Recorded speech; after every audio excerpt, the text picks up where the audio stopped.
All right, first and foremost, Isabella, thank you so much for your time. I'm very grateful. But let's get right into it. So my first question for you is, what are some of the biggest pros and cons of Bitcoin? So Bitcoin really does three things: encrypted transactions, which the banking industry has always done, so that's nothing new. The immutable blockchain, so all the transactions are on every ledger, well distributed.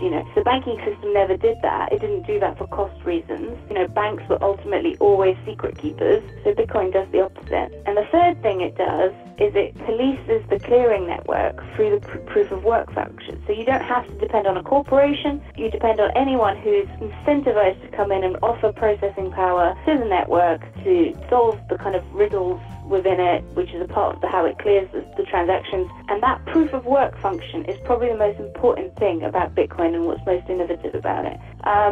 Cons, it replicates the gold standard, and we have very good research and academic study has gone into why the gold standard didn't work. The problem with anything that's based on a gold standard is that the velocity of transactions has to really go up exponentially to service the economy, and velocity is hard to dictate. One of the funny things about the price going up is the more it goes up, the less it becomes a medium of exchange. Interesting. But what's fascinating is that Bitcoin is so expensive nowadays. How did Bitcoin grow so much traction? It came on the market at a time when the world at large was really disappointed with the banking system. It popped up in 2009, right, in the heart of the banking crisis. And it captured the imagination of people who were basically fed up with the banking system taking advantage of it. The very early supporters were, I think, quite sensible people. I have a lot of sympathy with their agenda, to be honest. But then what happened is, as the price started going up, it caught the imagination of all the people in it for a quick buck.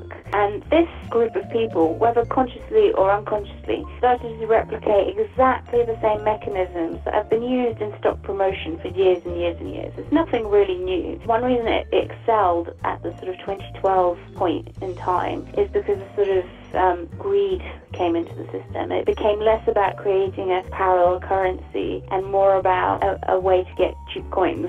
Oh, I forgot the most important bit. By about 2012, 2011 even, 2012, the real glue for what Bitcoin was obviously the dark markets. You can't ignore that. If there was anything that gave it fundamental value, it was that. Interesting. Now, one thing that I'm curious to know is, Bitcoin is currently correlated with some sort of dollar, usually the United States dollar. But my question is, how can Bitcoin become an independent currency?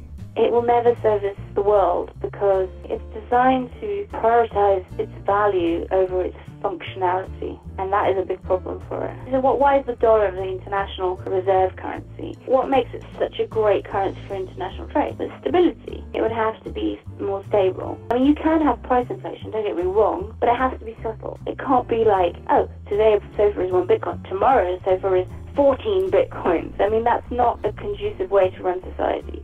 I see.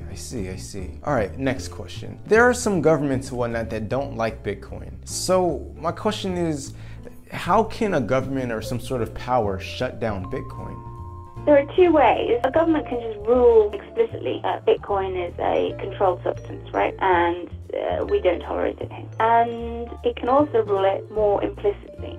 The explicit route is dangerous because in a free society, it's always a bit controversial to kind of claim something is bad or erroneous or wrong. The government has been very successful at getting all the major exchanges and every conduit that gets real dollar fiat money in and out of the system. It's been very good at enforcing those licensing rules for money transfer businesses. It is very hard now getting money out of Bitcoin if you're not part of the official clearing network, aka if you haven't gone through regulations that govern all fiat systems. And they're coming after all the exchanges that are not operating via the international rules of finance. And they've done that, I think, in a very interesting way because it's inadvertently shutting it down for basic cost function and competition rather than it being explicitly authoritarian and going, Bitcoin is bad. And that's very clever, I think, of the government.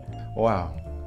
All right, next question. So Bitcoin was kind of created as a free market concept, but why is it that Bitcoin as a free market is kind of replicating capitalism these days? Because it comes from the free market. It's a free market product, right, is the most capitalistic system out there. And capitalism, by definition, ends up creating economies of scale. That is a repeatable process that is entirely predictable in market after market after market. Capitalism and scale go hand in hand. You have a free market system, all roads lead to scaling solutions. You can design a system very confident that it has no capacity to concentrate capital. But the market is smarter than you, and the market will always find a way to economize things. Very interesting stuff. So, despite everything that you said, how would you say that people should approach Bitcoin?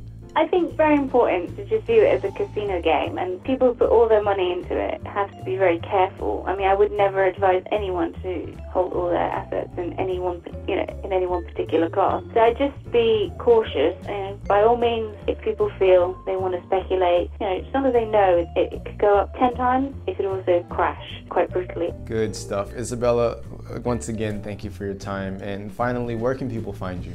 So I write obviously for the Financial Times. That's a subscription service, so I have a column which would be behind the paywall for that. But Alphaville for now, I believe, is the registration wall, but it's free still, so you can find me on the FT Alphaville blog. It's the only part that you can still access for free. I'm on Twitter at Izabella Kaminska, and yeah, just I'm always open to having fun discussions about this stuff. So if you want to reach out, please do.